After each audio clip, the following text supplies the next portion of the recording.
మిగిలిందంతా 3 విడతల్లో ఇస్తామని చెప్తున్నారు. అంటే ఎప్పట్లో ఇంక ఇచ్చేది లేదు. ఇది కూడా ఓకే, రేపు ఫిబ్రవరిలోనో మార్చిలో ఏప్రిల్లోనో అన్నారు. అది ఇస్తారా లేదా అనేది. అంటే ఇప్పుడు వీళ్ళు అడిగిన ఉద్యోగులు అడిగిన డిమాండ్ ఇదేనా? దీనికి ఉద్యోగులు అంగీకరించినట్టేనా, లేదంటే ఇంక ఒప్పుకోక తప్పదా? ఉద్యోగ సంఘాల నేతలు ఆలోచించుకోవాలి. ఇప్పుడు ఇది ఇక్కడ 2 ప్రమాదాలు పొంచి ఉన్నాయి. ఒకటి 4 డిఏలు పెండింగ్ లో ఉంటే ఒక్కటి ఇవ్వడానికి ఇంత పెడితే ఇక మిగతా 3 పరిస్థితి ఏంటి? 2024లోది 25 ఎండింగ్కి, అది కూడా దీన్ని 26లో ఇస్తారా? అంటే మిగతాది ఎప్పుడు ఇస్తారు? 27, 28, 29లో ఇస్తారా? అంటే పేర పెడుతున్నాం మీదని చెప్తున్నారు. ఓవరాల్ గా ఉద్యోగులకి 32,000 కోట్ల రూపాయల బకాయిలు ఉన్నాయి.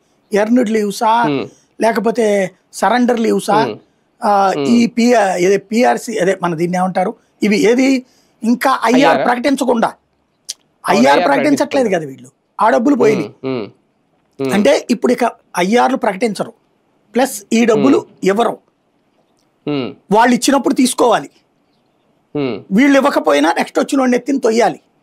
ఇప్పుడు జగన్ ఏం తిట్టారు? చంద్రబాబు గారి టైంలో 5,000 కోట్లు 6,000 కోట్ల ఉద్యోగులకు పెండింగ్లు ఉన్నాయి. జగన్ వచ్చాక ఇంకో 15,000 కోట్లు యాడ్ చేసి 20,000 కోట్లు పెండింగ్ పెట్టాడు. ఇప్పుడు వీళ్ళు ఈ 18 నెలలకి 12,000 కోట్లు పెండింగ్ పెట్టారు. 32,000 కోట్లు పెండింగ్ లో ఉన్నాయి. ఇది పేర పెట్టడం అనేది ఉద్యోగులకు